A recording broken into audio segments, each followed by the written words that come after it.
उत्तर प्रदेश के निकाय चुनाव को लेकर योगी आदित्यनाथ सरकार और विपक्ष आमने सामने आ गए हैं, क्योंकि लखनऊ की हाईकोर्ट बेंच ने मंगलवार को अपना फैसला सुनाते हुए निकाय चुनाव में ओबीसी आरक्षण के सरकार के नोटिफिकेशन को रद्द कर दिया है, जिसके बाद विपक्ष के नेता बीजेपी पर हमलावर हैं। वहीं योगी आदित्यनाथ सरकार का कहना है कि हाईकोर्ट के फैसले का वो अध्ययन कर रही है और जरूरत पड़ी तो ओबीसी आरक्षण के लिए सुप्रीम कोर्ट भी जाएगी।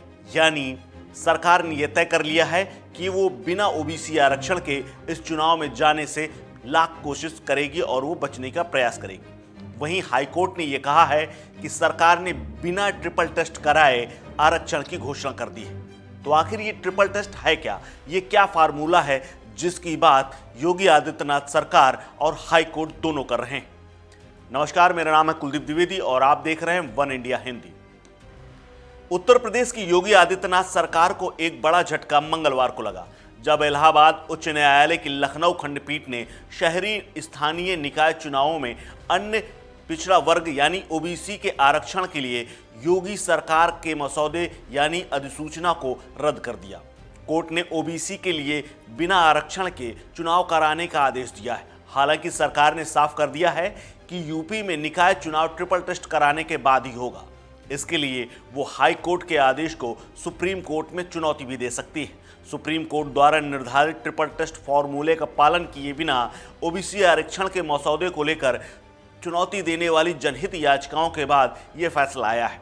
इससे पहले राज्य सरकार ने दलील दी थी कि उसने तेजी से सर्वेक्षण किया था और कहा था कि यह ट्रिपल टेस्ट फॉर्मूला जितना अच्छा है। हालांकि अब सरकार कह रही है कि वो हाई कोर्ट के फैसले के खिलाफ सुप्रीम कोर्ट जाएगी और ओबीसी को लेकर आरक्षण के लिए आयोग का गठन करेगी।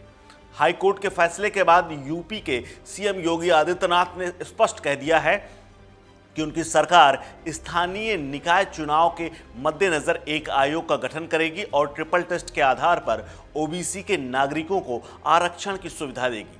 हालांकि जानकारों का कहना है यदि सरकार सुप्रीम कोर्ट भी गई तो उसकी राह इतनी आसान नहीं होने वाली है। हाई कोर्ट ने जो फैसला दिया है उसको जब सुप्रीम कोर्ट पलटेगी तब सरकार को राहत मिलेगी। हाई कोर्ट के जज भी कह चुके हैं कि अदालत ने जो फैसला दिया है उसमें कुछ भी गलत नहीं है। सरकार को राहत तभी मिलेगी जब हाई कोर्ट का फैसला सुप्रीम कोर्ट में खारिज हो जाएगा। लेकिन फिलहाल जो फैसला हाई कोर्ट ने दिया है वो पलटना असंभव दिख रहा है। ऐसे में सरकार मुंह की खा सकती है सुप्रीम कोर्ट में भी।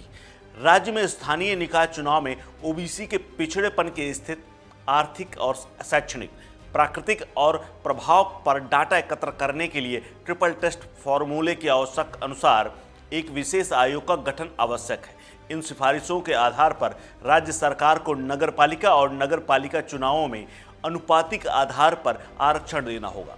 राज्य सरकार को ये भी ध्यान रखना होगा कि एससी एसटी या ओबीसी के लिए आरक्षित सीटों की संख्या कुल आरक्षण सीमा 50% से अधिक ना हो।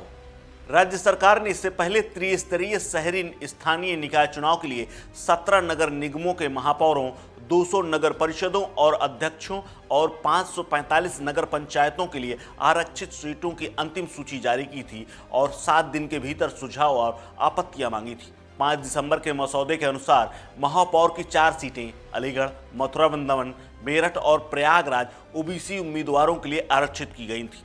इनमें से अलीगढ़ और मथुरा वृंदावन के महापौर के पद ओबीसी महिलाओं के लिए आरक्षित थे। इसके अतिरिक्त 200 नगर पालिका परिषदों में और 54 अध्यक्षों की सीटें ओबीसी के लिए आरक्षित थी, जिनमें 18 ओबीसी महिलाओं के लिए थी। 545 नगर पंचायतों के अध्यक्ष की सीटों के लिए 147 सीटें ओबीसी उम्मीदवारों के लिए आरक्षित थीं। इनमें 49 ओबीसी महिलाओं के लिए भी थीं। वहीं जानकारों का यह भी कहना है कि यदि इस मामले को लेकर आयोग का गठन होगा तो फिर इसमें 3 से 4 महीने और लग सकते हैं। यानी जो ट्रिपल टेस्ट के आधार पर जो डाटा निकलेगा उसमें 3 से 4 महीने लगना तय माना जाता है। यानी अगले साल ग्लोबल इन्वेस्टर समिट और उसके बाद की जो बोर्ड की परीक्षाएं हैं इनको अगर जोड़ दिया जाए तो ऐसे में सरकार चुनाव की स्थिति में करीब 6 महीने बाद ही आ पाएगी। निकाय चुनाव मार्च अप्रैल में हो पाएंगे ऐसा कहना बिल्कुल मुश्किल है, क्योंकि बोर्ड परीक्षा और समिट के बाद ही ये चुनाव संभव होंगे और जो डाटा कलेक्शन में जो वक्त लगेगा वो अलग से, यानी 6 महीने का भी वक्त बिल्कुल तय मानिए। इसके अलावा सरकार ने एक बड़ी चूक ये भी की है कि उसने महाराष्ट्र और मध्य प्रदेश के जो उदाहरण थे उनसे किसी प्रकार की कोई सीख नहीं ली है, क्योंकि वहां भी ओबीसी आरक्षण को लेकर सरकारें हाई कोर्ट से होते हुए सुप्रीम कोर्ट तक गईं और उसके बाद निकाय चुनाव वहां पर संभव हो पाए। इस खबर में फिलहाल इतना ही। अपडेट्स के लिए बने रहिए वन इंडिया हिंदी के साथ। नमस्कार।